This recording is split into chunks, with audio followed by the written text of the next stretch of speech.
Yeah, President Trump and Stephen Miller's theory of the case when it comes to immigration, as I see it, is that if you are cruel enough and harsh enough to immigrants, people will stop coming illegally or even legally.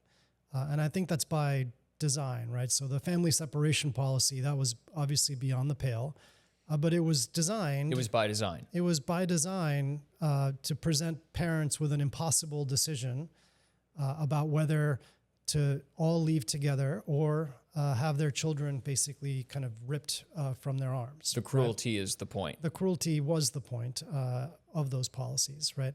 And so, during the Biden administration, we obviously had moments where the border was in crisis. I don't like the word chaos. I think there were chaotic scenes, but I think, we were managing those chaotic scenes. But it's hard to dispute the fact that the border was in crisis, right? And I would not do that.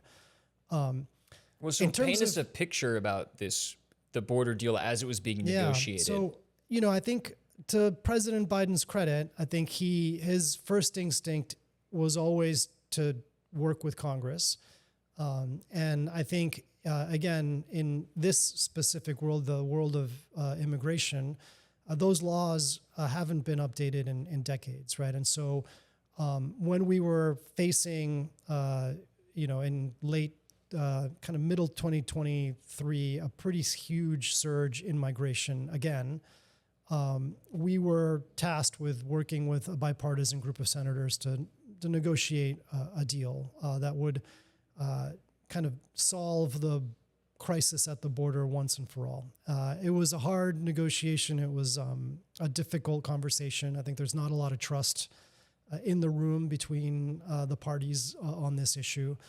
But there was some momentum, I think, towards the end of 2023 where we felt, and I think the people in the room felt on both sides, that there was a potential path forward, in part because... On this deal. I think in part because we were directly tackling the asylum system in ways that Democrats have historically never wanted to do, and something Republicans have wanted for a long time. And so I think there was a belief that this was something that would work, and that it was tough but fair, right? So tough that the Border Patrol Union, which has historically, not been a fan of Democrats, actually endorsed the agreement. Now, I think in retrospect, the negotiations dragged on too long, right? I think if we had had a deal in 2023 in the fall,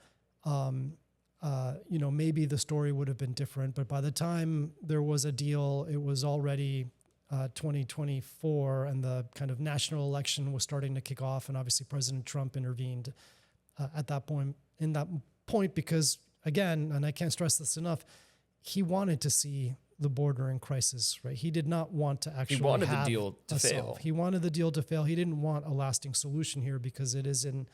I think, in the White House's view, that it's in their interest to have the border in crisis under Democrats. Did that negotiation drag on in part because there was some sort of stalemate on policy? I mean, I can imagine that was the case because Republicans and Democrats in the Senate have wildly different views on how to fix the immigration system. But were there any specific planks of it that just felt like a complete logjam for either party? I think it was, I think these issues are just really hard ones, right? Yeah. I mean, I think it is the devil's in the details, as they like to say. And when it comes to our immigration statutes, the details are kind of, really, really gnarly. And so these are hard issues. And again, I think there was just a fundamental lack of trust in the room among all parties, right? And I think one of the things I've learned in my career, having been part of many kind of negotiations, both in the Hill, but also, internationally, is that it's hard to negotiate when you don't have trust, right? And so it took a while for the members and the staff to really kind of coalesce and build that trust. Again, understandable because these issues are hard and it was kind of a moment in crisis at the time. But again, I think in retrospect, it clearly took too long. And then I think because it took so long, by the time the negotiations kind of, I wouldn't say fell apart, by the time the legislative effort fell apart, because we actually negotiated a deal, and we pivoted to, again, trying to do something similar by executive action, a lot of time had kind of come off the board. What would have that executive action look like? So the executive action, essentially restricted access to asylum for people who crossed between ports of entry. It created a higher this bar sort of came in for them a to final clear. hour moment for the administration. If I Yeah, recall it came correctly. in I guess it would have been May of 2020 or June of 2024, right? So kind of a little late in the game. Riding up very close to an election that was Right, in a large close part decided election. by immigration. Right, but and so what our kind of general philosophy on this was to create more legal avenues for people to come to the United States in a safe and orderly way, but also create real restrictions for people who having access to those options crossed illegally anyway. And I think it worked. Right? Yeah, And if I that's recall something correctly, people- border crossings ended up decreasing over the course of that summer. Is that right? So they decreased significantly to the point that we gave President Trump lower numbers at the border when he took office his second time than he left us with when he left office the first time, and that is a point of never-ending frustration for many of us. So in the Biden you had administration. essentially achieved. You had achieved a reduction in these illegal border crossings faster and more effectively than Trump did in his first term. 100%, right? And I think when you look at the just hard data, right? I mean, I think the surge at the border that people attribute to President Biden in 2021, and I probably should have mentioned this earlier, actually began in June and July of 2020. Really? Right? So before the election, while Trump was still president, we started seeing a steady increase in encounters. And by the fall of 2020, again, before the election, say September, October, we were averaging, 70, 80,000 encounters a month at the border. That works out to almost 1 million encounters a year. So that's what President Biden left President Biden with. What President Trump left. What President Trump left President Biden with at the border at the end of 2020. At the end of the 2020, Now that in the has middle of the largely pandemic. been forgotten, right? Because President Biden, oversaw the largest surge in history after that.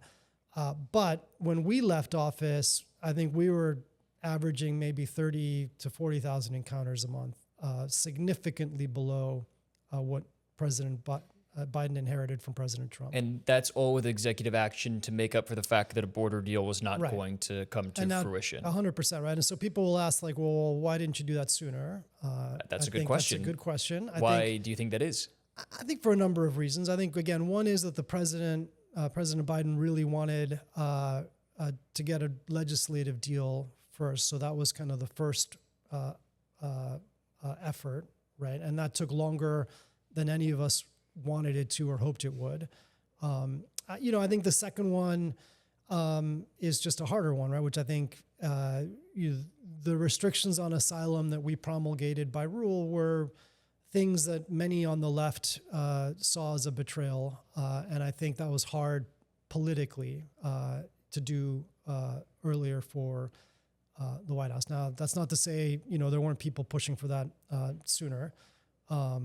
But the calendar is what it is. And I will say another question we get a lot is, well, if the executive action worked, why did you need legislation?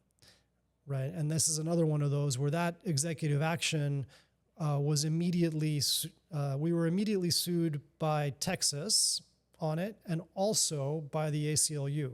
Right. This is what you were mentioning Right, earlier. so- and this would be much less an issue if you would just simply pass laws, which 100%. then the courts have to litigate. So, I think we were confident that what we were doing was legal, but, the courts often, can kind of throw monkey wrenches in things, as you're seeing now with many of President Trump's executive actions.